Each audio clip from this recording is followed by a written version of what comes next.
新闻头起身哦，来看台北有2个国中3年级的查甫囡仔，因无驾照桥倒摆，佮无伫安全帽啊，互警察抓落来开罚单。这2个囡仔伫今仔饭店2点外哦，去派出所门口牵鸡卵，嘛已经互移送法办咯。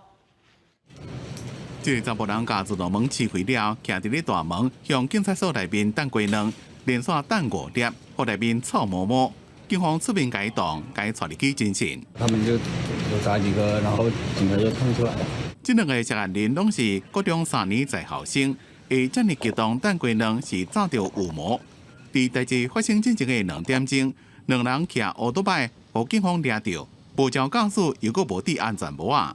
成年人吗？骑车在干嘛？互警方开几落张红单，罚款自2000块开始起跳。警方调查发现，这2个少年人因为正不满警察甲开红单，就讲好要来等鸡卵。所以透早2点外，一个人甲警察应开，另外一个趁机会等鸡卵，拢被依照社会秩序维护法。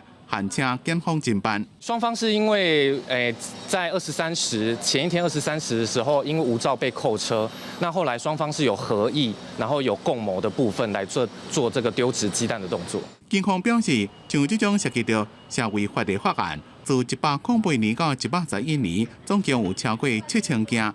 敢若是去年顶半年就3200多件，其中涉案的人有真侪拢是未成年人。青少年他们往往没有被教导如何处理自己的情绪以及处理冲突，所以呢，当我们情绪拉起来的时候，他就觉得我做一些什么事情才能宣泄掉这个愤怒啊，所以呢，我觉得这个是一个生理反应所选择的一个很粗劣的一个复仇行为啦。青少年用错误的方式渗透心内不满，学者分析。